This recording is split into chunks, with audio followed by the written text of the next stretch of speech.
Muy bien, hola, ¿qué tal? Bueno, vamos a continuar entonces con la parte 2 de las generalidades de las enfermedades, de los errores innatos del metabolismo. Recordemos que los errores innatos del metabolismo entonces están dentro de las enfermedades huérfanas y por eso tenemos que ver algunas generalidades, porque de todas maneras todos estos pacientes que ustedes vean con enfermedades eh, raras, pues para ejercer toda la normatividad tienen que, eh, tienen que conocer todo lo de la ley de enfermedades huérfanas. Recuerden que yo casi siempre les digo todas las preguntas que voy a incluir en el examen. Bueno, voy a dejar de colocar la pantalla para que tenga mejor resolución y se grabe mejor. Bueno, muy bien. Me dice cuando sea completa, señora Cero. Ya, profe. Bueno, entonces, ¿cómo miremos qué hay en Colombia sobre las enfermedades raras o huérfanas, ¿cierto? Entonces, mire, eso es muy importante. Lástima que no tengamos siempre, de pronto si en tratamiento, en diagnóstico nos queda un espaciecito, en genética lo hacemos, porque este ejercicio es muy importante para ustedes, o sea, cómo subir la información, cómo enterarse de eso. Entonces recuerden que como son enfermedades que son reconocidas como un problema de salud pública, entonces ustedes entran al Ministerio de Salud, al INA, ¿cierto? Y entran en el BAS, que es el boletín epidemiológico, ¿cierto? Ya les voy a mostrar. Aquí les muestro, por ejemplo, aquí vamos en la semana 7. Entonces aquí no han reportado nada. Los datos que tenemos, los, los últimos datos son de la semana 8, como pueden ver acá, donde están las enfermedades huérfanas. Sin embargo, pues como ustedes saben que yo trabajo en todo esto de enfermedades huérfanas, pues les traigo un poquito de plus de información que tengo por los laditos, digámoslo así, o por debajito de las enfermedades huérfanas. Entonces, este es el BES, que es el Boletín Epidemiológico Semanal, ¿cierto? Este fue el que salió el año pasado, donde se habló de las enfermedades huérfanas. Aquí entonces nos mostraron, no voy a detallar eso porque ya les traigo más actualizadas las enfermedades. Pero fíjense que para 2023, o sea, hemos mejorado, pero muchísimo. Si ustedes se van dando cuenta, ¿cierto? Como en los años, ¿cierto? Si lo ven aquí en los años, hemos incrementado el reporte. O sea que estamos detectando la enfermedad de huérfanas, que es muy importante. Ahora, para ustedes tener claro todo la enfermedad de huérfana, entonces entran a salud pública, ¿cierto? Como lo ven acá, ¿cierto? El Ministerio de Salud. Y para encontrar enfermedades eh, raras, entonces entran a salud pública, entran a enfermedades no transmisibles y aquí encuentran lo de enfermedades huérfanas y ahí es donde encuentran todos los datos. Como esta clase es tan larga porque es generalidades de enfermedades huérfanas y errores innatos, pero eso es lo que les digo, el ejercicio, ¿cierto? De cómo ustedes, por ejemplo, para yo preparar esta clase, yo entré aquí al Civigila y saqué los datos para podérselos presentar a ustedes, ¿cierto? Bien. ¿Cómo están las estadísticas en Colombia? Como vimos a partir del 2048, por la 2048, la resolución es que es de obligatoriedad hacer el reporte de enfermedades huérfanas, ¿cierto? Entonces podemos decir que desde el 2016 es donde más se ha incrementado, ya habían algunos casos, pero muy poquito. Fíjese que, como les dije yo, para el 2015 habían como 13.000 pacientes en todo Colombia. Miren para el 2022 y cómo ha ido aumentando. Entonces, ¿qué pasa?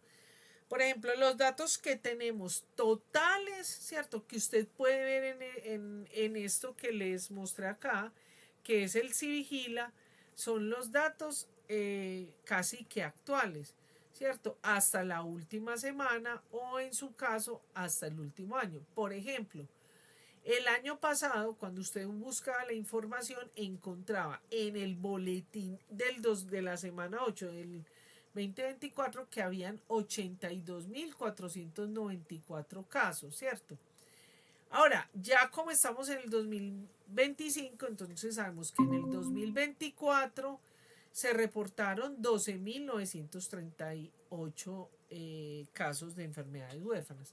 Porque hay que tener claro que una causa es el número de personas y otros de casos. ¿Por qué?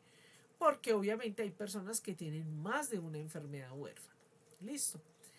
Entonces hay un sistema que eso solo lo puede tener las personas que trabajan en las secretarías de salud o en los GESIS de algunas de los hospitales pueden acceder a esto que se llama el CISPRO y es lo que se llama el cubo. Por ejemplo, yo, Natalia Mesa, como profesor de la Universidad de Antioquia, no tengo acceso a eso. Hubo un tiempo en que tuve acceso, pero por ser tan preguntona me sacaron. Bueno, entonces, pero esto pues como yo trabajo con todo esto, con las personas de las secretarías de salud nacional y local, pues entonces tengo acceso a esta información. ¿Qué es lo que tenemos? Esta información es como hasta principios de febrero, ¿cierto? Entonces, lo que tenemos es, ¿cierto? Que el número de personas, es decir, en el cubo nos dice que hay 107.800 personas con enfermedades raras. Como en algunas de esas hay duplicaciones, hay personas que tienen varias enfermedades, por eso es que estos números no coinciden, ¿cierto? Entonces, cuando usted hace toda esa depuración, podemos decir que en Colombia hasta el día de hoy hay 92.743 personas, ¿cierto? Cuando usted va a ver los datos independientes, entonces encuentra, ¿cierto?, que hay 106.089 personas, los casos son 120.000, ¿cierto? Pero entonces usted tiene que empezar a hacer las depuraciones, que hay si son extranjeros, pues una cantidad de filtros que finalmente nos permiten que es como el dato hasta el momento oficial, ¿cierto? Cuando vamos a ver exactamente las estadísticas, ayer el sistema que les mostré no me permitió sacar esto como se lo estoy trayendo acá, pero es más o menos lo mismo, ¿cierto? ¿Qué es para destacar acá? Aquí que sigue siendo igual, tiene el mismo comportamiento el 2024, porque este es hasta 31 de mayo del 2023. Antioquia es el departamento que más casos y personas tiene con enfermedades huérfanas. Aquí hay una salvedad que hay que hacer. No hay un estudio científico que nos pueda afirmar, confirmar o rechazar esa hipótesis, pero primero, claramente como el sistema tiene unas maneras de calificación porque ellos tienen que reportar todos los hospitales semanalmente los casos que le aparezcan de estas enfermedades que son de obligatoriedad en reporte. Entonces eso tiene unas calificaciones. El mejor calificado es Antioquia. ¿Qué quiere decir eso? Que la mayoría de personas de todos los municipios de Antioquia cada 8 días hacen la notificación al Civigila. Eso por un lado. Pero por otro lado está que ya sabemos, y esta es información que les digo interna, pues por mis conexiones internacionales que tengo, eh, eh, Antioquia tiene unas regiones donde hay estas enfermedades y sobre todo errores innatos del metabolismo son endémicas. ¿Qué quiere decir eso? Que hay muchísimos pacientes en algunos municipios, en algunas áreas, como por ejemplo el oriente antioqueño. Actualmente estoy trabajando con un belga, ¿cierto? Que ellos han trabajado con el doctor Andrés Ruiz Linares, que fue mi tutor de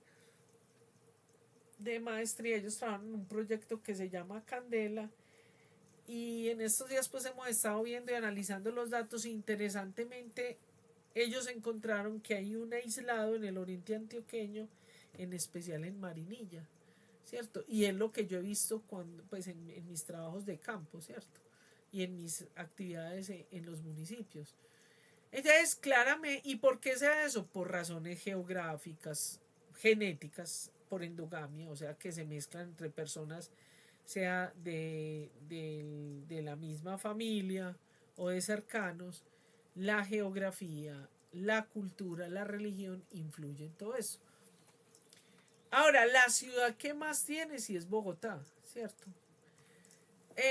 Otra de los importantes aquí es displasia pulmonar, pero se pelea siempre entre esclerosis múltiple. Ahorita está esclerosis múltiple de primera, que es lo que yo les decía que es muy riesgoso y ojalá que muchos de los que ven estos cursos conmigo se enamoren de esto y así sea que sean epidemiólogos o clínicos o de salud pública o no sé de qué, pero que se interesen por eso, porque yo ya voy de salida, ya estoy viejita, pero ustedes que son nuevas generaciones se tienen que empoderar de esto, porque personas, por ejemplo, si no hacen adecuadamente y simplemente dejan que el Ministerio de Salud, sacamos la esclerosis múltiple, ¿cierto? Sin tener un estudio que claramente diga por qué, creo que es muy desventajoso para los pacientes con esclerosis múltiple. En el mundo es de las enfermedades más frecuentes. Otra de las cosas que ustedes le pueden, que se pueden destacar de esta gráfica es que la mayoría de estas enfermedades se diagnostican por clínica.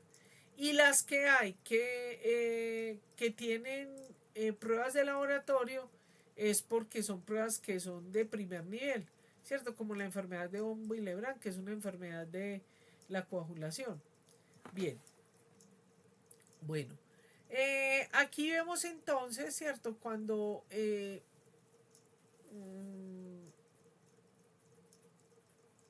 nosotros miramos los datos retrospectivamente del 2019 al 2023, vamos viendo que cada vez se están reportando más pacientes, ¿cierto? Que estas es como las conclusiones que ellos sacan, le pegan una leidita a esto, ¿cierto? Básicamente, a pesar de que cada vez eh, se van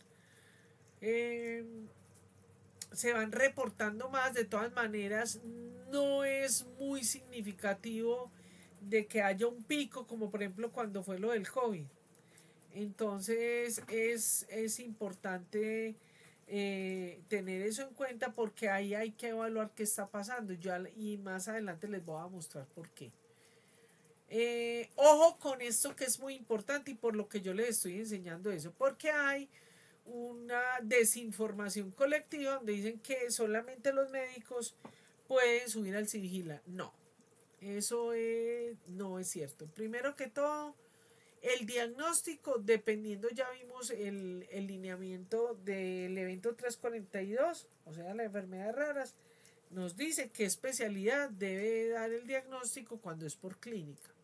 Pero en las instituciones donde ustedes trabajen, en su IPS o EAPB, que se llaman EPS, eh, deben tener una persona encargada de notificar eso. Por eso aquí lo dice muy claramente, que en el Civigila la notificación se debe hacer dentro de las 24 horas posteriores a la confirmación del diagnóstico.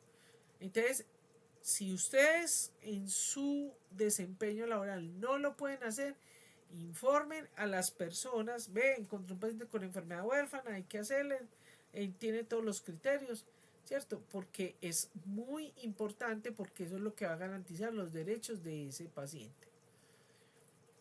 También está lo que son los BAI, que es la búsqueda activa institucional, ¿cierto? Para mirar esos datos que de repente muchas veces, como he encontrado yo en mis investigaciones, están diagnosticados en la IPS, hay diagnosticados, pero no se han subido al Civigila. Bueno, avances importantes, por ejemplo, aquí en Antioquia en el 2019 se creó la red técnica de enfermedades huérfanas de Antioquia. A ver, todas estas organizaciones, ¿qué es lo importante de las redes y las mesas de trabajo? Desafortunadamente, pues, por cosas que no voy a entrar en detalle acá, y mi personalidad, yo ya no hago parte de la, por ejemplo, la mesa técnica de enfermedades huérfanas nació en las aulas de la universidad. Hoy en día tenemos entonces esta, por ejemplo, esta red técnica de enfermedades de Antioquia por una, eso se llama la ordenanza. En los departamentos no se hacen resoluciones o leyes, no se hacen ordenanzas. Eh, y por qué es importante las redes o las mesas, porque son los espacios donde cuando se hace adecuadamente, se hace como lo dice la ley, son los espacios donde los pacientes, los cuidadores, las organizaciones que tienen un rol en las enfermedades huérfanas tienen voz y voto. Por eso es muy importante. Yo pasé casi 15 años luchando con esto, ya la verdad que me doy por vencida, pero es muy importante que ustedes apoyen a todas estas personas, ¿cierto? Y cuando digo que me doy por vencida es porque es mucho el trabajo que hay que hacer, ¿cierto? Y pues yo tengo muchísimas actividades de investigación, de clases, ¿cierto? Y realmente los procesos son muy pírricos, pero si muchos se empoderan de esto, seguro que van a salir adelante. Hay grandes avances que se han hecho, como por ejemplo la creación de la red técnica municipal. Se logró, por ejemplo, en Río Negro. Ya, por ejemplo, en el Carmen de Oral ya van a hacer una ley, o sea, una norma de una política de salud, o sea, de salud pública para las enfermedades huérfanas. Actualmente hay un proyecto que se llama el Proyecto Colaborativo Nacional de Ruta de Enfermedades Huérfanas, a las que los que nos van a acompañar a la reunión que tenemos ahorita es para entrenarlos para esta ruta. Este es un conglomerado de personas que representan universidades públicas, privadas, las farmacéuticas, federaciones, o sea, personas de la población civil, pacientes, cuidadores. Son 20 en total. Entre ellos está la Universidad de Antioquia en la Facultad de Medicina en mi representación. A esto le pueden hacer a este QR, ¿cierto? Y pueden obtener esta cartilla. Estos son pacientes nuestros. Bien. Miremos el caso de Antioquia, ¿cierto? En Antioquia tenemos hasta el momento al 2024 25.524 casos. Y de todo esto lo interesante es que pues esto ha revertido en tener una conciencia y o sea, eso ha permitido, por ejemplo, que municipios empiecen a desarrollar salud pública para eh, eh, pues para estos municipios. Porque cuando se crea una política de salud pública en un municipio, no importa lo que haya departamental, lo más importante es lo que hay a nivel municipal y que se debe cumplir. Y que los pacientes, cuidadores o la población civil pueda hacer una veeduría de que eso se cumpla. Eso es lo más importante. Pero si todo eso, como pasa en la mayoría de cosas de Colombia, se queda en el papel, es poco lo que se hace. Que de alguna manera por eso me estoy marginando un poquito de todo eso, porque hay una cantidad de normas, hay una cantidad de todas estas redes, meses de trabajo, pero todo se queda en el papel y es muy poquito lo que verdaderamente se logra. Bueno, pero tenemos por ejemplo esto que es a través de esta de la red técnica de enfermedades huérfanas, pues se ha creado un sitio donde ustedes pueden estar ahí, entrar y tener la información. Esta es la red técnica de trabajo de enfermedades huérfanas, la de la resolución 50, ¿cierto? También está la mesa técnica. Han creado unos productos como este manualcito que es muy bueno y ustedes lo pueden revisar. Ahí está como lo más sucinto que usted como médico debería saber de esas enfermedades para poderlas diagnosticar. Está la mesa técnica de enfermedades raras, esta fue la que nació en la facultad de medicina. Estos son pacientes y cuidadores de aquí nuestro. Esta es la doctora Marta Sosa, cuidadora que era presidenta de ALEM, la Asociación de Esclerosis Múltiple. Entonces estas organizaciones son interesantes. De todas maneras yo hago una invitación a ustedes como futuros médicos para que sensibilicen y ayuden a estas instituciones para que no se conviertan simplemente en organizaciones de actividades motivacionales, pero que finalmente es muy poco lo que pueden ayudar a los pacientes. No, sí se puede ayudar, pero tienen que ser todos unidos, en conjunto, de manera interdisciplinaria. También se creó la red técnica de enfermedades huérfanas distrital del municipio, del distrito de Medellín, a la que yo hago parte, ¿cierto? Justamente el evento que vamos a hacer el próximo viernes es organizado entre la alcaldía de Medellín por la ruta de enfermedades huérfanas, la mesa de la gobernación y la facultad de medicina. Bueno, como ustedes saben, yo hace muchos años me dedico a estudiar estas enfermedades, específicamente, o sea, antes, porque antes no se hablaba de eso, se hablaba de errores innatos del metabolismo, que aquí no se hablaba de enfermedades huérfanas. Entonces he hecho una serie de investigaciones. Esta es una investigación que fue con un estudiante de un interno mayor. Desafortunadamente las cosas no se dieron para un buen término, pero por lo menos fue información que desafortunadamente se queda aquí en estas aulas de clase. Pero en esta investigación nosotros encontramos que había un subregistro muy grande de enfermedades huérfanas, con la información entre el 2010 y 2021. Esto lo hicimos durante el COVID, con las organizaciones de la población civil. Y evidentemente pues encontramos que había un subregistro, que muchos de estas organizaciones de la población civil ni siquiera pues tienen muy claro. Es decir, muchos tienen muchos pacientes, pero ni siquiera saben, o sea, llegan y dicen, yo tengo tal enfermedad, y lo apuntan y ya, ¿cierto? Ahí nos falta todavía crecer mucho en eso. Pero eso dio pie a que entonces, encontrando la información que hicimos en esta investigación, entonces empecé a buscar para desarrollar la investigación que estoy haciendo actualmente, ¿cierto? Entonces encontramos aquí que la esclerosis múltiple era la más frecuente, que el área, que esto es muy importante, muy, sobre todo para los que se vayan a quedar trabajando aquí en Antioquia, de todas las regiones del departamento.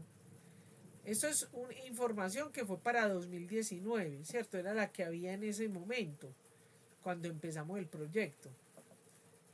Entonces, para esas regiones, la región, y sigue siendo vigente, eso no ha cambiado en nada. Cambian los números, pero sigue la misma tendencia. ¿Y cuál es la tendencia? La región que más pacientes tiene y reporta es el oriente antioqueño. De hecho, incluso el que más tiene es el Valle de Aburrá, pero es que el Valle de Aburrá, acuérdense que incluye Copacabana, Sabaneta, Bello, Envigado, todos esos los incluye, entonces por eso se dispara. Pero si se ven aislado, incluso el oriente antioqueño, ¿cierto? Es decir, si cambiamos área metropolitana y los otros municipios, entonces cambia y sigue siendo el oriente antioqueño. ¿Y por qué es importante saber eso? Pues porque si usted va a estar trabajando en Medellín, muchas de las personas que van a ir a sus centros de salud son pacientes antioqueños. Y de esos antioqueños, muchos van a venir de los diferentes municipios. Y cuando usted sepa que una persona es oriunda o tiene familiares, ancestros del oriente antioqueño, tiene que ponerle atención. Entonces, a raíz de eso, hicimos este proyecto que todavía lo estoy haciendo desde el 2022, que es el proyecto piloto para la detección de pacientes con enfermedades huérfanas del departamento de Antioquia. ¿Y por qué piloto? Porque inicialmente lo íbamos a hacer en todos los municipios, pero al ver esta área, entonces decidimos escoger 8 municipios, escogió Río Negro, Guarne, Marinilla, El Santuario, eh, La Ceja, La Unión, El Retiro y el Carmen de Viboral. Un momento, por favor.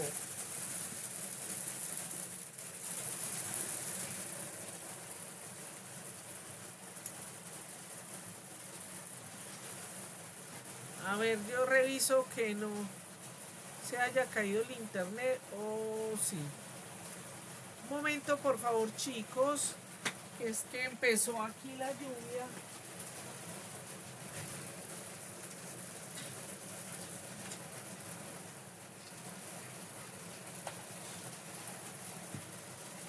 Por favor, me dicen si me están escuchando bien. Sí, profe, la estamos escuchando bien. Bueno, espérate que tengo problemas con la conexioncita.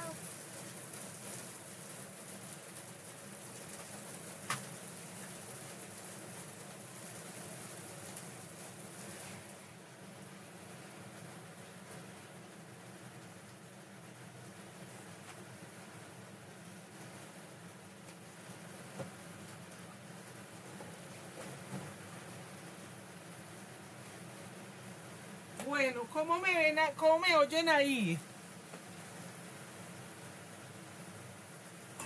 Muy Hola. bien. Bueno, sí, por favor, si me oyen mal, intermitente, por favor me lo dicen, ¿vale? Bueno, ya como que volvió el internet.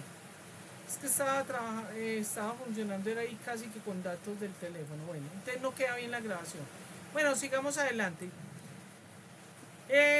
Bien, entonces escogimos estos municipios porque eran los que más pacientes tenían. Vamos haciendo muy difícil el proyecto, muy difícil. Esto pues lo financia, o sea, el proyecto es entre la Gobernación de Antioquia, la Facultad de Medicina.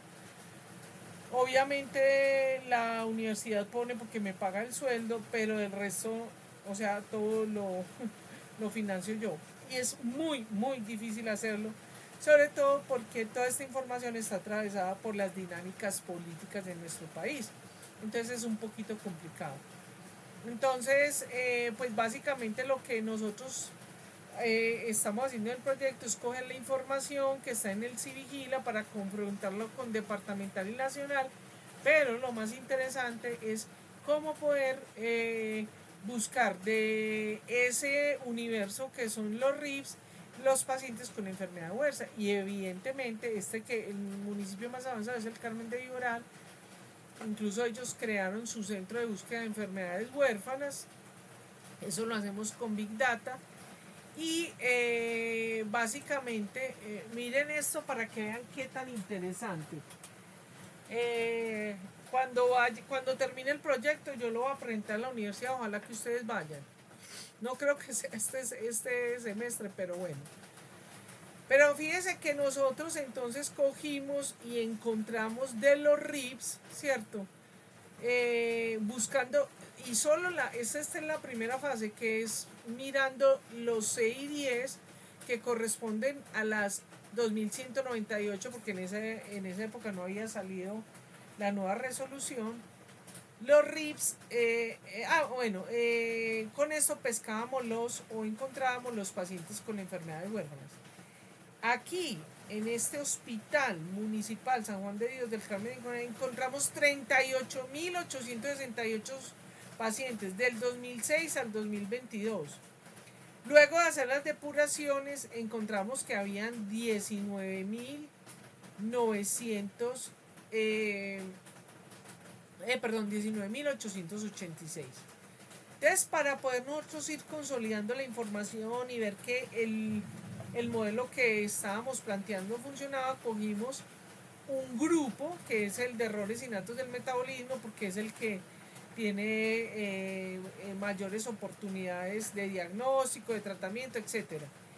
Y entonces cogimos los errores innatos del metabolismo. En el CI10 están entre el E700 y E859. Pues allí de estos 19.886 capturamos 2.103.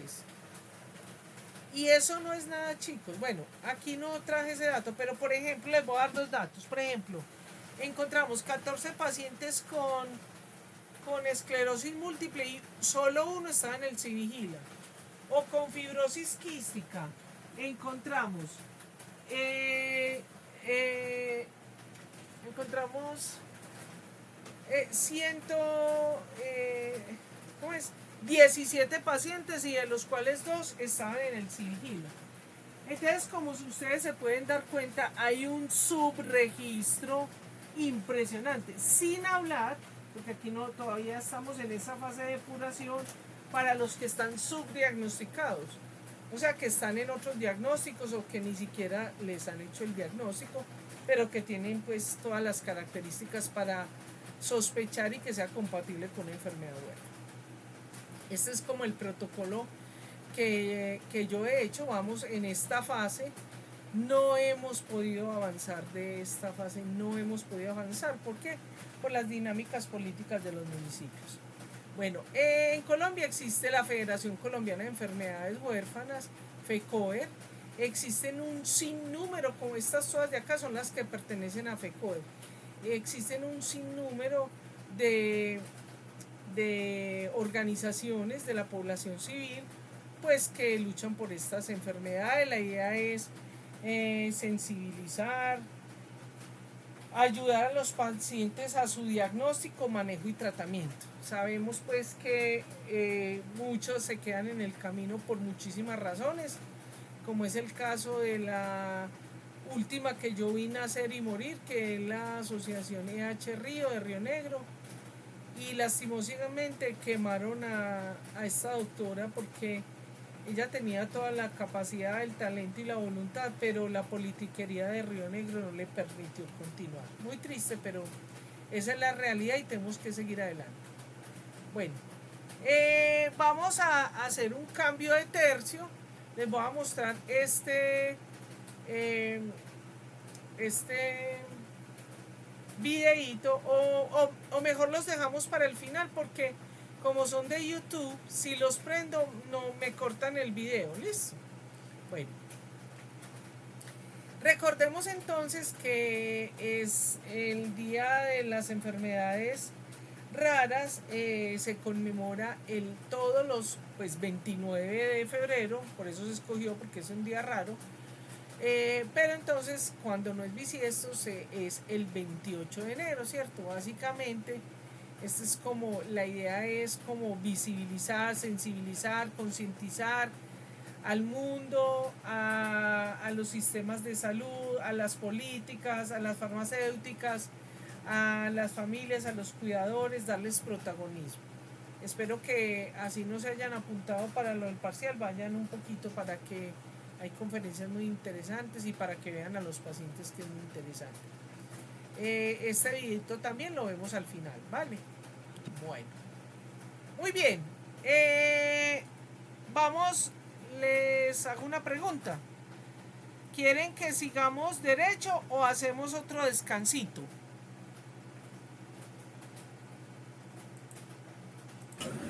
Como quiera, profe. Bueno, sigamos y cuando estén muy cansados ustedes me dicen. Sí, profe, sigamos derecho. ¿Ah? Sigamos derecho. Sí, listo. Cuando ustedes estén cansados me dicen, ay no, hagamos un break, ¿vale? Listo. Porque yo me estaba aquí hablando. Bueno, sigamos, bueno. Muy bien. Entonces, ahorita al final que apaguemos el video vemos estos videitos que les traje. Son de 1 minuto, 1 minuto y medio. Es sobre enfermedades huérfanas, obviamente. Bueno, para empezar, los errores innatos del metabolismo, les quiero recordar algo que ustedes debieron haber aprendido en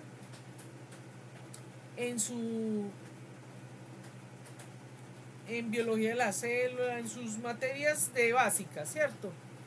¿Qué es el dogma central? El dogma central nos habla del gen a la proteína. Es decir, que a partir de el material genético que está en forma de nucleótidos, que es lo que perpetúa las especies, cuando usted tiene un hijito, cuando hay la fecundación o cuando una célula, una bacteria, una espora se divide y de su material genético, toda la información y los rasgos de su especie están dentro del material genético, en el DNA, ácido desoxirribonucleico. Luego tenemos toda una maquinaria molecular, ¿cierto?, que va a transcribir esa información en otra especie de información que va a poder ser traducida, va a poder ser interpretada por la misma maquinaria. Eso es lo que se llama la transcripción, que convierte el DNA al RNA. Ese RNA mensajero es el que lleva la información y entonces otra batería de enzimas y de moléculas participan en lo que se llama la traducción o traslación, la traducción, ¿cierto?, que convierte esta información haciendo lectura de tripletas a esto se le van pegando los aminoácidos, los aminoácidos hacen enlaces peptídicos y de esta manera formamos proteína. Eso es lo que se llama el dogma central, o sea, de información nucleotídica somos nosotros. Bien, imagínense ustedes, ojo porque pregunto esto en el examen, pregunto ¿quién es el padre de los errores innatos del metabolismo? Este doctor Archibald Garrod. Garrod, un inglés, a finales del siglo XIX, él escribió el tratado de errores innatos del metabolismo. Básicamente él vio que había, por ejemplo, en la pentosuria, en la alcaptonuria, es decir, él vio que eran pacientes que tenían, por un lado, unas manifestaciones clínicas donde estaba implicado el metabolismo. Y de otro lado, él observó que estaba en diferentes miembros de una familia y que se heredaban de padres a hijos. Entonces, él fue el que describió este concepto de errores innatos del metabolismo. Ojo que para eso, porque estamos hablando de 1900, recuerde que en esa época apenas Mendel había descrito las leyes de Mendel, que lo chiflaron, él se murió sin saber que era famoso. Todavía el material genético no es como lo conocemos ahora, sino que lo que se sabía en ese entonces era que había unos factores raros que se heredaban de una generación a otra. Eso era lo que se sabía en ese entonces. Muy brillante esta gente. Y de esta manera entonces se crean los errores innatos del metabolismo. Recordemos pues que esos errores innatos del metabolismo que pertenecen a la enfermedad de huérfanas, que actualmente hasta el 2020 y en la revisión que hice para preparar esta clase no han reportado más. Aunque se sabe que hay más, pero que no han sido reconocidos, ¿cierto? Recuerden eso. O sea, es decir, hay enfermedades que se saben que tienen, que son raras, que está involucrado el metabolismo, que se heredan de padres a hijos, que tienen un factor genético, pero que no han sido reconocidas. Pero hasta el momento son 1450 las que están reconocidas. Bueno, entonces esos errores innatos del metabolismo, ¿qué características tienen? Estos son un grupo de enfermedades muy heterogéneas. ¿Y por qué se dice heterogéneas? Porque son muy diferentes. Cada enfermedad, por ejemplo, puede tener su presentación, su tipo, su forma. Hay unas que son más graves, hay unas que son más atenuadas. Por ejemplo, la alcaptonuria es un error innato del metabolismo que podríamos llamar benigno, porque la persona no se muere ¿cierto? Le va dañando sus articulaciones, tiene una muy mala calidad de vida por los dolores, todas las cuestiones, eso lo vemos en clase, pero, eh, es muy difícil, eh, como decir, un grupo, como lo vamos a ver en todas las enfermedades, ¿cierto? Siempre vemos la más grave, o la del niño, o la del adulto y la del joven, o la tipo 1, 2 y 3, ¿cierto? Por ejemplo, en glucogenosis que hay del 1 al 14, al 15 ya, o en las mucopolisacaridosis y así sucesivamente. Entonces, por eso es muy heterogéneo. Incluso, por ejemplo, entre pacientes, por ejemplo, las más severas y graves, que son en niños, hay unos rasgos que podríamos decir que son comunes, pero casi que aquí se aplica lo de medicina de precisión y de o personalizada. ¿Por qué? Pues porque básicamente recordemos que es el metabolismo. Entonces eso va a estar muy sujeto, uno, a la variante genética que el paciente heredó. Ya sabemos que hay variantes genéticas que son más, o sea, mutaciones. Recuerden que estamos en la transición del concepto. Ya usted cuando sea médico ya no va a decir mutación, sino variante genética. Entonces esa variante genética, ¿cierto? Hay unas que hacen que el cuadro clínico sea más agresivo o el tipo de herencia, ¿cierto? Es decir, son muchos factores.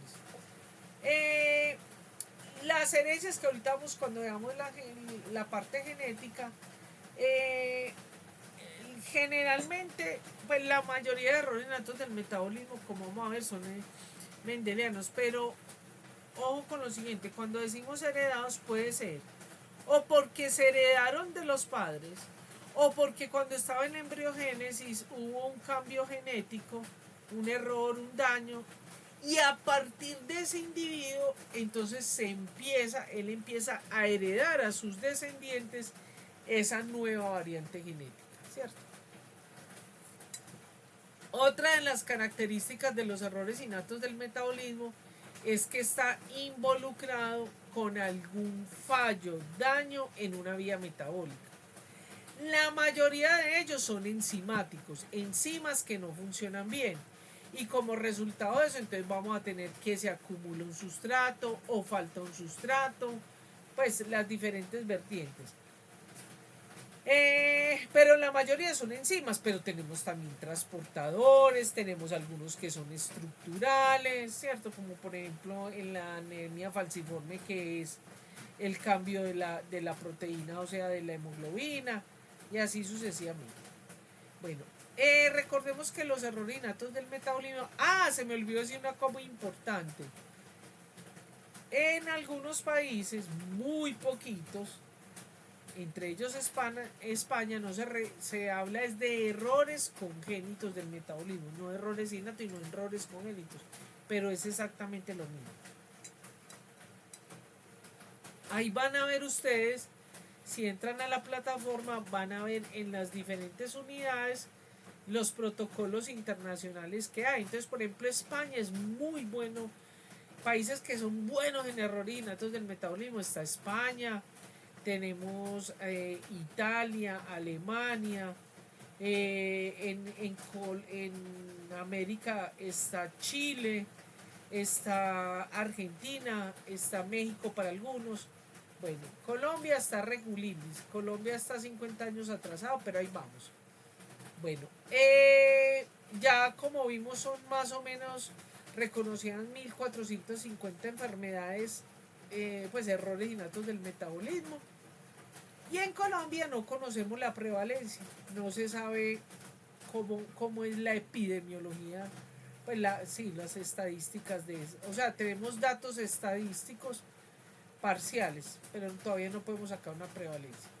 Bueno, los errores innatos del metabolismo, ¿qué características tienen? Que se puede dar en cualquier edad.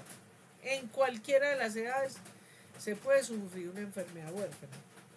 Sin embargo, los más frecuentes, los más agresivos, los que provocan mayor mortalidad, los que provocan mayores afecciones irreversibles, se presentan desde el neonato en los primeros años de vida, ¿cierto? Incluso hay algunas que, como vamos a ver, que se logran manifestar en la etapa intrauterina. Bien. Entonces, ¿cuál es la etiología de estas enfermedades? ¿A qué se deben estas enfermedades? Pues que hubo una variante genética que hizo que el producto, que es una proteína que puede ser transportadora, acuérdense que la mayoría son enzimas, o puede ser por el cofactor o el cosustrato, pero la mayoría son enzimas. Entonces esa proteína viene mal, viene deficiente, parcial o totalmente dañada, ¿cierto? Entonces, como esa proteína, por ejemplo, de actividad enzimática, pertenece a una ruta metabólica que tiene sus pasos, ahí la ruta es interrumpida o es enlentecida, ¿cierto? Entonces eso va a llevar como consecuencia o acúmulos de sustratos, o deficiencia de productos, o deficiencia de la enzima, la que viene mala, o la ausencia, que generalmente cuando pasa esto es incompatible con la vida. Ahora, cuando por ejemplo hay una acumulación de ciertos productos, puede comprometer la vida, ¿cierto? Eso depende del metabolismo. ¿Cómo es la genética de estas enfermedades? Estas enfermedades, entonces, ya vimos que son genes, los errores innatos del metabolismo, todos están implicados con genética. ¿Por qué? Porque son errores innatos del metabolismo, o sea que se heredan de padres a hijos. Es decir, hay algún gen, porque no solamente es el gen la parte que codifica. Sabemos que hay intrones, exones, intrones, sitios de splicing que están involucrados, pero es alguna de las partes del gen que codifica una proteína. Recordemos que pueden haber, ya se sabe hoy en día, yo mismo encontré un gen de esos para porfiria que no ha querido ser aceptado por el mundo, pero ¿qué vamos a hacer? Donde cuando hay mutaciones en los 250 nucleótidos antes del último intrón, se sabe que lo que cambia es la expresión génica. Es decir, la enzima no está mala, pero la expresión génica de la proteína sí se afecta. Bueno, pero eso no importa, esos son detalles que les digo, no voy a preguntar eso. Vamos a hacer un taller de genética mendeliana. ¿Por qué? Porque casi todas las enfermedades, los errores innatos del metabolismo, tienen genética mendeliana, casi el 100%. Y la mayoría de ellos son autosómica recesiva. Mendeliana quiere decir que es autosómica recesiva, autosómica dominante, o ligada al sexo, o ligada al X o ligada al Y. Pero la mayoría son autosómicas recesivas, que eso de alguna manera es bueno. O sea, se necesita una característica del padre, una de la madre, para que se presente el rasgo. Pero ojo que ya está cambiando. Qué linda es la ciencia. Amo la ciencia. Yo me casé con la ciencia, chicos.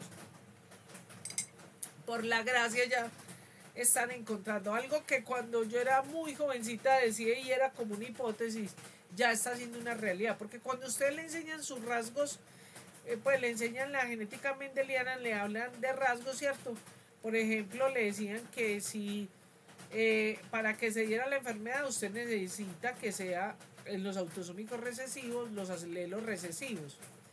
Pero resulta que en las enfermedades metabólicas ya sabemos que con tener uno de los alelos malitos, dañaditos, deficientes, con el rasgo, se puede sufrir tenuamente la enfermedad. Eso lo vamos a ver cuando veamos más adelante. Por ejemplo, ligadas al sexo, ¿cierto? Por ejemplo, enfermedades que están al cromosoma X, ¿cierto? Entonces los hombres la padecen. Antiguamente se enseñaba que los hombres la padecen, las mujeres lo portan y los hombres lo padecen. No, eso ya ha cambiado, esos conceptos, o sea, sigue siendo vigente para algunos rasgos, pero para los que tienen que ver con el metabolismo, no. Así vemos enfermedades en las que los machos que heredan el X dañado sufren la enfermedad muy agresivamente y la madre que lo porta puede tener la enfermedad de una manera atenuada, pero sufre la enfermedad. También tenemos unos que se llama genética compleja, pero muy poquitos, pero los hay. Genética compleja son enfermedades, eso lo explico en genética, pero son enfermedades que se puede nacer con el pool genético, ¿cierto? Y que por ciertos factores externos se activa la enfermedad, pero luego detallo en eso. Ya sabemos de la epigenética, ¿cierto? Que son factores externos como alimentos tóxicos, radiaciones, contaminación, etcétera, etcétera, que pueden crear mutaciones y variantes genéticas que está un poquito asociado con los factores de microbioma, que ya toda la información de microbioma es espectacular porque sabemos que modulan una cantidad de situaciones en el organismo. Pero todos estos son más bien muy poquitos. Y otra de las cosas que es relacionado con lo que mencioné acá, que es en genética lo que se llama la penetrancia, que es completa o incompleta. Por ejemplo, el síndrome de Down tiene una penetrancia completa, o sea, todos los niños que tienen trisomía en el cromosoma 21 tienen penetrancia completa. Ahora, la expresividad es regular o irregular. O sea, tenemos niños de síndrome de Down que son profesionales, como los vamos a ver, los que van a hacer el acto en la actividad, ¿cierto? Que incluso llegan a ser profesionales, a casarse, a tener hijos que no tienen síndrome de Down. Y otros que tienen un retardo mental severo con síndrome de Down, ¿cierto? Entonces,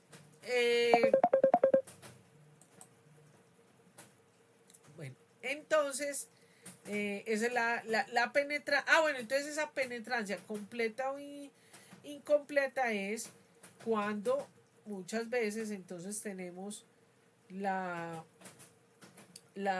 actividad enzimática, por ejemplo, completa, es que está totalmente dañada.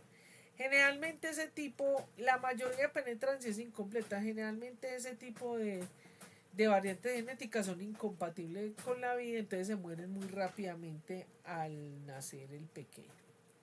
Bueno, ¿cómo es la epidemiología de los errores innatos del metabolismo? Bueno, ya estos son datos de la Organización Mundial de la Salud, ¿cierto? Ojo, que aquí hay una cosa que es importante, ¿cierto? Aquí sí se puede sacar la prevalencia mundial. Obviamente que esos incluyen los países que lo tienen caracterizado, porque tenemos países en el mundo en que no tienen cero de estas estadísticas o son muy mal hechas en muy bien estado. En Colombia, por ejemplo, todavía no tenemos prevalencia de estas enfermedades, ¿cierto? Colombia es un caso. Pero sabemos que a nivel global los errores innatos del metabolismo se dan uno en cada 2.500 nacimientos. La prevalencia más o menos es 1 en 600 a 1 en 800 recién nacidos vivos. Hablamos de que la heterogeneidad afecta esa epidemiología, ¿cierto? Porque esa alta heterogeneidad, ¿cierto? Es lo que posibilita de que esos datos lleguen a la información epidemiológica por su presentación y pues por la herencia, como hablamos ahorita. Por ejemplo, vamos a poner un ejemplo. Hay algunas enfermedades mitocondriales que por ser mitocondriales, recuerden que nosotros la mayoría, el gran número de mitocondrias que heredamos son de origen materno. Entonces eso ahí cambia todo esto que hablamos aquí anteriormente. Por ejemplo, cuando es ligado al sexo, lo que les decía, si es ligado al X, entonces claro, en el varón la penetrancia va a ser completa, ¿cierto? Y la expresividad regular, ¿cierto? Mientras que en el que no tiene todo, pues solamente tiene un alelo dañado, entonces esa penetrancia va a ser incompleta y por lo tanto la expresividad irregular. Se sabe más o menos que la detección neonatal o lo que se llama tamizaje o screening metabólico, que eso es muy importante tenerlo en cuenta, porque aproximadamente, imagínense, de 1000, o sea, estamos hablando en general en el mundo, de esas 1450 enfermedades, generalmente los países pues que más incluyen 50 enfermedades, ¿cierto? En ese tamizaje neonatal. Pero la mayoría de pacientes 10, 5, 10, 8, 10, 20, muy poquitas, ¿cierto? Y el 50% de estos pacientes que se les hace el tamizaje neonatal tienen un error innato del metabolismo. Bien. Claro que eso también habría que discutirlo, porque en la mayoría de enfermedades que incluyen denme un momentico, por favor.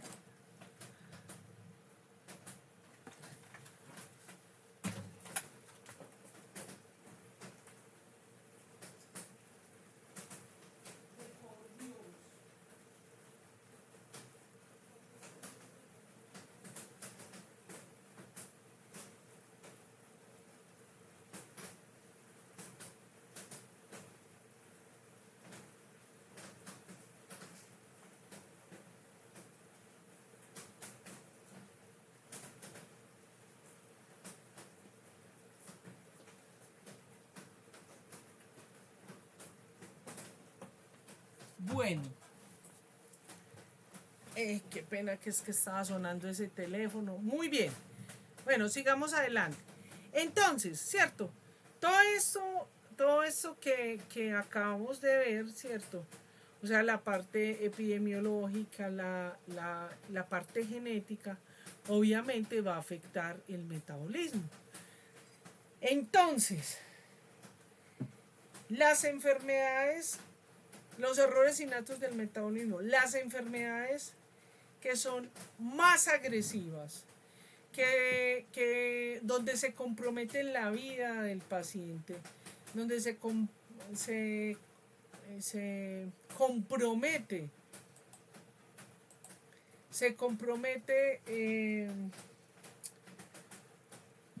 el desarrollo y el crecimiento, el desarrollo cognitivo, ¿cierto? Está relacionado con el metabolismo, que tiene que ver con los combustibles o esos sustratos básicos, o sea, con lípidos, con carbohidratos, con aminoácidos, con ácidos orgánicos, por ejemplo, macromoléculas como los mucopolisacáridos, ¿cierto? Entonces, estas enfermedades, pues, se traducen en que al estar involucrados las vías metabólicas, algunas de las vías metabólicas, pues tienen, como vamos a aprender en este curso, en los diferentes grupos de enfermedades, pues tienen el compromiso con la vida, es decir, muchas son muy letales. ¡Ojo! Y por eso fue, porque nadie me ha preguntado, oye, ¿y usted por qué se dedicó a esta enfermedad? Ah, yo les voy a contar acá. Porque cuando yo me empecé a dedicar yo empecé en genética de poblaciones, y cuando entré al mundo de la genética colombiana, no me gustó la sociedad de genetistas del país. Me parecieron personas como muy pedantes y como unas especies de dioses ahí muy extraños. Y lo que era hobby para mí, que era la bioquímica, lo convertí en mi quehacer. Y lo convertí porque yo me quedé absolutamente impactada al ver que estas enfermedades podían hacer la diferencia cuando se hacía un diagnóstico a tiempo y temprano en el momento del nacimiento, se puede hacer la diferencia entre tener un niño retardado mental severo o la muerte, a tener un niño con la enfermedad pero sano y feliz y llegar a adulto. Eso me pareció muy impresionante. Y muchos de esos tratamientos es simplemente con quitarle un alimento, como lo vamos a ver en las galactosemias, en muchas de las enfermedades que tienen que ver con los carbohidratos. Ojalá que si no podemos hacer los encuentros con los pacientes en la facultad, por lo menos que los traigamos aquí. Como me muero por traer a Josecito, que tiene una glucogenosis tipo 11. Es un niño que debía estar retardado mental, chiquito, en una silla de ruedas. Está un niño feliz, creciendo, adelante. O como vamos a ver en los del ciclo de la urea, vamos a traer a otro pequeño que tiene una deficiencia de ornitin transcarbamilasa, que son niños que gracias a los cuidados de los papás y a evitarle ciertos alimentos, los niños están sanos. No, bueno, a ver, tienen la enfermedad, hay que cuidarse, pero están felices y están haciendo su desarrollo. Pues igual no van a ser como un niño que no tenga la variante genética, pero están muy bien. Entonces, así nosotros vemos, por ejemplo, en algunas de esas enfermedades que están acá. Entonces aquí vemos, por ejemplo, alcaptonuria, bueno, esta enfermedad es la enfermedad de Canavan, la de Fabry, la de Gaucher, la de Leishnager, Tarui, fenilcetonuria, galactosemia. Si nosotros vemos todas estas, todas, con excepción de esta, ¿cierto? Todas lo que tienen es una alteración en una enzima. La enzima está deficiente, total o parcialmente. ¿Y qué es lo que produce la enfermedad? Que esa deficiencia hace que se acumule ciertos compuestos. Y esos compuestos son los que hacen las manifestaciones clínicas. Eso es lo que vamos a ver todo el tiempo en este curso. Entonces, ¿qué es lo que usted como médico general cuando llegue? Claro que lo vamos a detallar más en la clase de diagnóstico y en la clase de tratamiento, ¿cierto? Pero claramente estas enfermedades, como parte de las enfermedades huérfanas, son enfermedades que es muy difícil, con algunas excepciones que vamos a ver, que usted simplemente cuando esté frente a ciertas manifestaciones clínicas y a ciertos hallazgos de laboratorio, es imposible que usted diga tiene tal enfermedad. Y me refiero a que están sépticos o con hipoglicemia o con hiperglicemia o que tienen taquiarritmias o hiponatremia o que tienen espasticidad o que tienen ictericia o que tienen hipotonía, ¿cierto? Son manifestaciones que pueden estar en muchas enfermedades que no son errores innatos del metabolismo, que no son enfermedades huérfanas y que a ustedes se les entrena en su escuela de medicina para que siempre sospechen de lo más frecuente a lo más complejo. Si usted le llega a un paciente con un dolor abdominal, usted pues no va a pensar por allá en una enfermedad huérfana, no.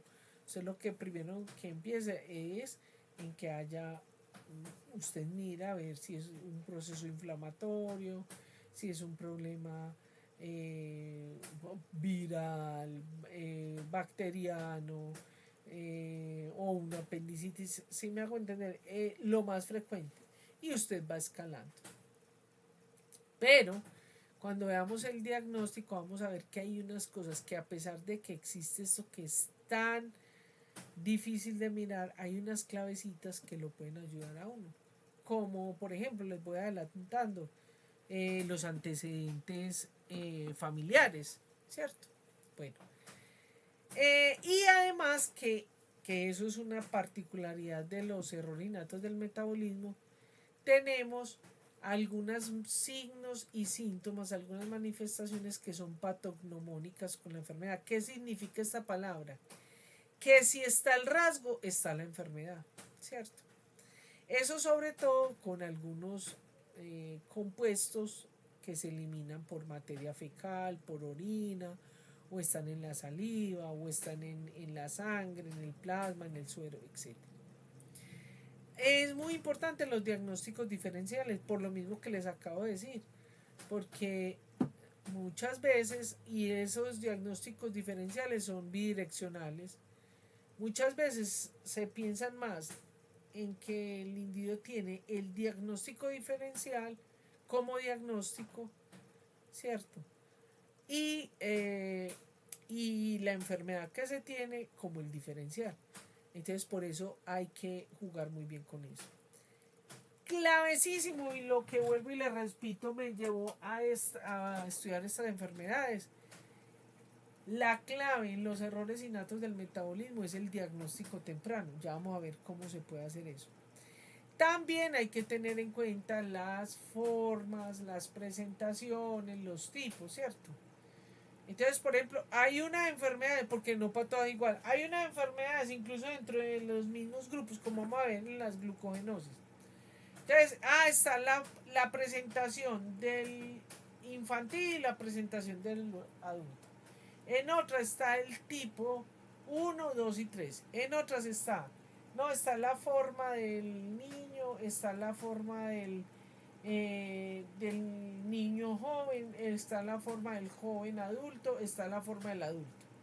Cada enfermedad tiene su particularidad.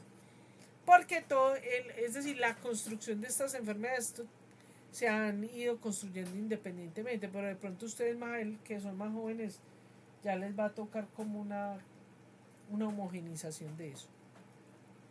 Bueno, y otra cosa que debe ser muy importante y que va de la mano con el diagnóstico temprano, que es porque los errores innatos del metabolismo son de las enfermedades huérfanas que más tratamiento específico tiene, como por ejemplo la terapia de reemplazo enzimático, ¿cierto? O como les dije, que es una hermosura, usted quita la leche y ya, o en la fructosemia usted le quita la fruta y ya el niño deja la manifestación lleno.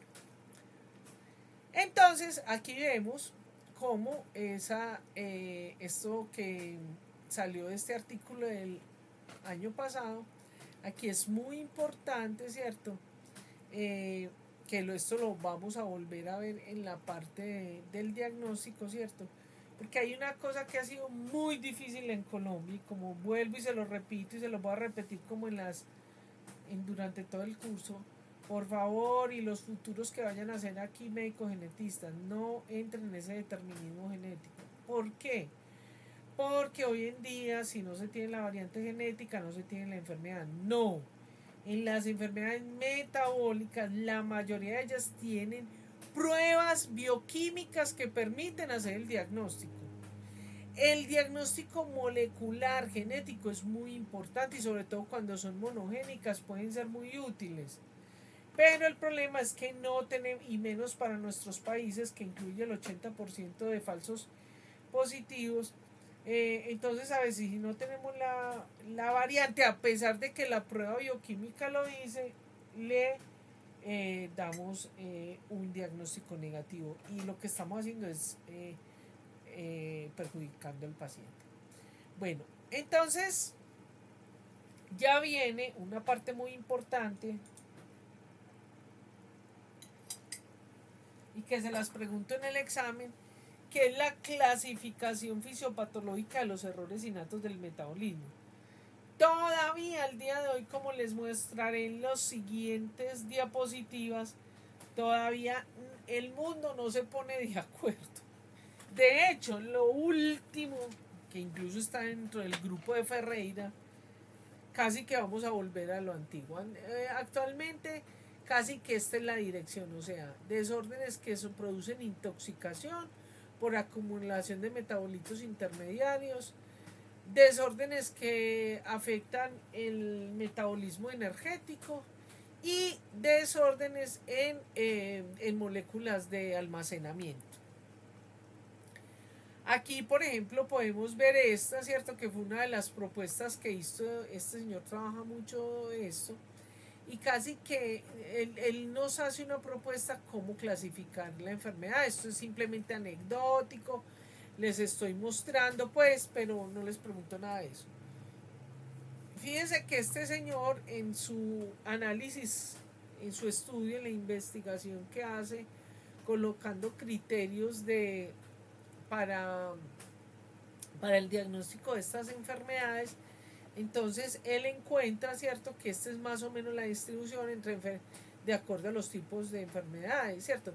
Porque lo primero que empezó fue cuando les mostré ese dibujito donde está, por ejemplo, qué carbohidrato, entonces están que las galactosemias, que las fructosemias, que las glucogenosis, que los lípidos, entonces que las de beta oxidación, alfa oxidación, ácidos grasos, ¿cierto? Entonces todavía nos estamos como poniendo de acuerdo. Este artículo es muy importante porque aquí muestra la prevalencia, ¿cierto? O cómo está de acuerdo por cada 100 nacidos vivos, ¿cierto? Estos datos son importantes, ¿cierto? Fíjese que, porque lo que nos muestra este señor es que de todas esas 1450 enfermedades, casi que las podíamos meter dentro de estos grupos que están mostrando acá, ¿cierto? Entonces, él muestra cómo, sobre todas esas enfermedades, cómo se van agrupando o en enfermedades de ácidos orgánicos, lisosomales, de ácidos grasos, de aminoácidos, del ciclo de la urea, de mitocondria, carbohidratos, ¿cierto? Bien, también está Sandbury, que hace también, propone este tipo, esto fue como de los primeros, ¿cierto? Que tiene un poquito lo que les mostraba yo. En esta clasificación, él entonces dice que hay 100 enfermedades, cuando eso habían 1000 enfermedades. 1000. 100 que no es muy claro a qué pertenecen, y eso hace que hayan 130 grupos. Tampoco aplica. Bueno, está este de Ferreira, pues, que todavía tampoco ha sido aplicado. Les dejo de último el que está vigente y es el que utilizan en la mayoría de países desarrollados, o sea, en Europa, en algunos estados de Norteamérica, de los Estados Unidos y de Canadá, de Norteamérica, incluso de los países que trabajan en errores innatos también lo hace. El que ya les voy a decir que es el de Sadubray y es el que les voy a preguntar en el examen. Entonces, por ejemplo, este señor Ferreira propone, ¿cierto? A esta fecha, él vio que habían 1015 enfermedades, ¿cierto? Que se podían agrupar, 111 de ellas tenían, pues no era claro el diagnóstico, igual se clasifican en 130 grupos. Él ahorita, él hace pues por ejemplo, él dice que se puede hacer una simplificación nosológica y puede ser que en este año, el otro, no sabemos, cambie eso. Porque la propuesta de este señor es muy interesante, pero además porque él crea unos modelos o sea, que son de mucho acceso. Y aquí está nuestra querida Jean-Marie Sadura. Ella es una francesa, ¿cierto? Y ella dice, pues aquí hace como una simplificación nosológica que vemos aquí adelante. Ahora, este señor Ferreira, él encuentra que con todos los datos de la Comunidad Europea y datos del mundo que pudo, encontró que de todos esos errores innatos del metabolismo, 1500 eran monogénicas, es decir, que hay una variante genética que es responsable de la enfermedad, ¿cierto? Entonces ya como consecuencia de esto, se me quedó como no era, pero ahorita les muestro la gráfica que él saca, y pues que si uno tuviera eso a la mano, ¿cierto? Si lo tiene a la mano, eso le puede ayudar mucho. Pero lo que sigue siendo vigente en el mundo es esta clasificación, ¿cierto? De Sadubray, que incluso con Scriber y pues con este señor alemán que es Blau, ¿cierto? Han creado esto. Y esta es la clasificación, como ella dice, es una que de alguna manera tiene lo que dice el señor Ferreira, pero es esta. Ojo, porque les voy a decir cómo les pregunte el examen. Pueden ir haciendo lo que les voy a preguntar en el examen. Ya en el examen yo le digo que usted va a coger de las enfermedades, de los errores innatos del metabolismo que aparecen en Scriber, ustedes bajan uno de esos y ustedes le van a poner en la que bajaron, a qué categoría pertenece, ¿cierto? Si a la 1, a la 2 y a qué grupo pertenece, ¿cierto? Si a efectos del catabolismo, metabolismo intermediario o de producción de energía, o sea, el grupo 1, 2 y 3. Ese es un punto del parcial. Esta es la gráfica que les digo, en esta herramienta que creó Ferreira. Él pues también trabaja con estas personas, pero me parece, esto incluso se puede bajar y usted puede mover el disquito, ¿cierto? Interesantísimo. De acuerdo a las enfermedades más frecuentes, entonces él dice que de eso, aquí, 1450 desórdenes, enfermedades, se pueden organizar en 24 categorías y 124 grupos. Eso es lo que hay. Pero como les digo, es que me quedo al revés, pero esto es lo de Ferreira, pero este es lo que está siendo vigente. Mire que esto lo saqué yo de Scriber del 2008, pero en este libro que ustedes lo pueden conseguir, creo en internet, por ahí ustedes que son pilos para eso. Eso es con lo que yo preparo las clases para ustedes.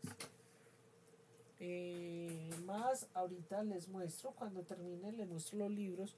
Otro libro que es el de, no lo puse ahí, pero es el de errores innatos del metabolismo de la chilena Marta Colombo, Verónica Cornejo y Rayman, que ya falleció. Yo hice mi diplomado de errores innatos del metabolismo, diagnóstico y tratamiento de errores innatos del metabolismo en Chile, en el INTA de Chile. Bueno, entonces es esta. Esta es la que ustedes van a utilizar en su parcial. Bueno, también tenemos una serie de herramientas. Aquí se las traigo. Esto es informativo. No voy a preguntar nada de eso del examen, pero ustedes tienen que saber que existe. Son unas herramientas valiosísimas que todo lo que yo hablo en las conferencias, en las clases, con los pacientes, yo me nutro de toda esta información. La base más tesis y poderosa, obviamente, es Orphanet. Además, porque tiene la facilidad que tiene varios. Lo que más me gusta de esa base de datos es que tiene, o sea, no solamente la información de la enfermedad, sino que tiene la lista de especialistas en el mundo, los laboratorios donde hacen las enfermedades. Entonces uno puede guiar a los pacientes. Pues sobre todo yo que atiendo gente fuera del país. Esta es una aplicación que crearon, ¿cierto? Para estas enfermedades. Muy útil, ¿cierto? Porque usted ahí fácilmente puede tener como en su teléfono, ¿cierto? Mire que, no, ya esto está atrasadito, ya hay más. Hasta cuando yo hice este pantallazo había 116 errores innatos del metabolismo, donde tiene unos algoritmos que usted fácilmente puede hacer el diagnóstico y pues guiarse de cómo manejar ese paciente. También quiero contarles que existe la Sociedad latinoamericana de errores innatos del metabolismo y pesquisa neonatal, sigue siendo muy, muy vigente, está ubicada en el país. Yo no pertenezco a ella, yo no pertenezco ni a ninguna sociedad, ni a ningún grupo, ni nada. Primero porque no me gusta y segundo porque de todas maneras la membresía de esto es muy costosa. Pero si estos países, o por ejemplo yo tuviera un laboratorio como cuando vine a Alemania, mi sueño fue montar un laboratorio en la facultad que antes había. Cuando yo llegué a bioquímica, departamento de bioquímica había, y era el único aquí en Medellín, para errores innatos del metabolismo y Y pues si uno tiene ese laboratorio, tiene estudiantes de residente, de doctorado, pues estar en estas sociedades es muy importante porque ellos lo ayudan a uno para el control de calidad de las pruebas, para los tamizajes neonatales, le ayudan incluso con el diagnóstico cuando a veces usted no le dan las pruebas, el intercambio científico técnico es muy importante. Y está también este que es derivado de eso mismo, que es la Sociedad de Estudios de Errores Innatos del Metabolismo, que está articulada a la anterior, ¿cierto? Donde básicamente ellos ahí lo que promueven es el intercambio entre profesionales, laboratoristas, investigación básica para enfermedades metabólicas hereditarias. Bueno, en cuanto a los errores innatos del metabolismo de Colombia, lamento decirles que estamos muy atrasados. Yo llevo muchos años y han habido avances. Ya hablamos de enfermedades huérfanas. Hay muchas cosas que logramos, pero todavía estamos muy atrasados. Tecnológicamente, por ejemplo, en Medellín no existe un solo espectrofotómetro de masa en tándem que permita hacer estos diagnósticos. El tamizaje neonatal está súper atrasado, a pesar de que tenemos leyes y normas, todavía lo único que se hace es el TSH. Algunas, como me enteré en estos días, por ejemplo, Sommer de Río Negro, pero casi que lo hace particular ellos. Pues particulares en el sentido de que son aislados los hospitales que a veces entre sus servicios colocan este tamizaje ampliado, entonces incluyen algunas enfermedades, pero es totalmente pírrico, graciosísimo, la verdad. Después en la próxima clase lo vemos. Aquí les presento al papá de los errores innatos del metabolismo. Entre otras que les digo que la actividad del 15 de marzo se canceló, que era la de mi organización BiogenWeb, pues por razones ajenas a mi voluntad. Él iba a estar con nosotros, él es el papá de los errores innatos del metabolismo y de las enfermedades huérfanas en Colombia. Ojalá voy a ver si le digo que de pronto esté con nosotros un ratico en una de las clases para que nos cuente, ya que no, por ahora no se va a hacer la actividad de BiogenWeb. Él ha escrito varios libros, en estos momentos está escribiendo un libro. Casi todo esto es descendencia de él, ¿cierto? Como por ejemplo el Instituto de Errores Innatos del Metabolismo de la Javeriana, él fue javeriano, ya está jubilado. Tenemos actualmente el Instituto o la Clínica de Errores Innatos del Metabolismo del Hospital San Ignacio, en el que él está. Pero casi que es lo que tenemos. Por ejemplo, para yo preparar esta clase, ya llevo varios años que usted va a ver dónde está el portafolio que ofrecen. No, no aparece. Si alguno lo encuentra, me encantaría. Yo no lo pude encontrar. Pero yo sé que lo hacen pues porque yo estoy en contacto con el doctor Almésiga, que es el director el de la Javeriana, la doctora Echeverry. Pues yo estoy en contacto con ellos. Bueno, y por último quiero mostrar que ya este es el último año que lo muestro. Empecé mostrando este artículo acá, porque este señor que se llama el doctor Bernal, él es un investigador en Bogotá.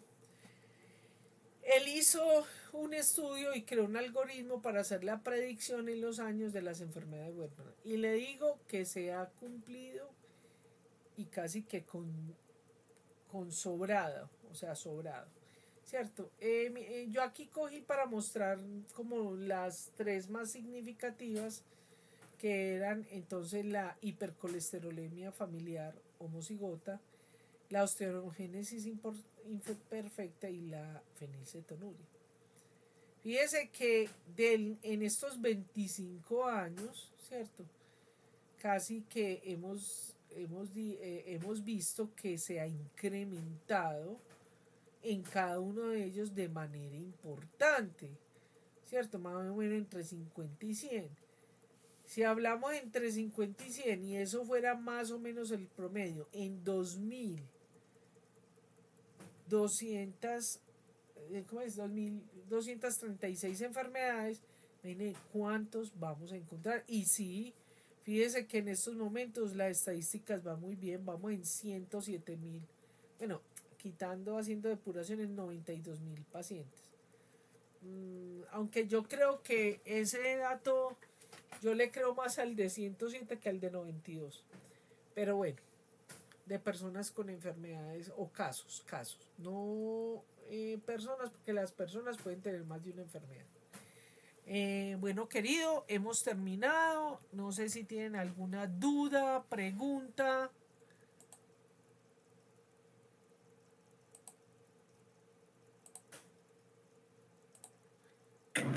Profe, me quedó una pregunta. Sí, señor. ¿Qué es el metabolismo intermediario?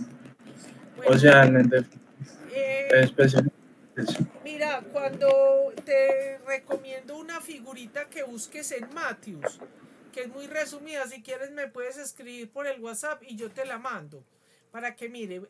Recuerde que el metabolismo tiene anabolismo y catabolismo, ¿cierto? En ese catabolismo nosotros cogemos grandes moléculas, o sea, nosotros nos comemos el almidón, que son cadenas, por ejemplo, de glucosas, y nosotros tenemos todo el metabolismo en que lo convierte en monómeros, o sea, la glucosa que utilizamos, ¿cierto? Y también tenemos todo un mecanismo que a partir de esas pequeñas moléculas podemos hacer, por ejemplo, esa glucosa. Entonces, todos esos grandes combustibles como los lípidos, las proteínas, los aminoácidos, etcétera, ¿cierto? Que son combustibles, son compuestos que van a tener cambios para convertirlos en moléculas que entran al metabolismo intermediario. ¿Cuál es ese metabolismo intermediario? El que convierte, por ejemplo, el piruvato en energía, en una molécula de ATP, ¿cierto? ¿Y cómo se convierte? Entra al ciclo de Krebs. En el ciclo de Krebs se crean coenzimas reductoras que van a activar la cadena respiratoria, ¿cierto? Ahí se hace un gradiente eléctrico y eso activa la fosforilación oxidativa, que es donde se produce el ATP. Ese es el metabolismo intermediario. Entonces, cuando nosotros vemos cómo los diferentes combustibles, todos esos metabolismos nutren, o sea, quedan en productos intermedios que se van a unir a ese metabolismo central. No sé si me hice entender. Sí, profe, muchas gracias. Perfecto. Bueno, querido, les quedo viendo la primera parte. Tengo que volverla a hacer porque el video no nos quedó bien. Bueno, chicos, muchas gracias. No sé si el de los que están aquí tienen ahorita a las 5:30. Ya les voy a enviar el link. ¿Listo? Gracias, profe. Ya nos vemos en un rato. Bueno, chao, que estén bien. Chao. Chao.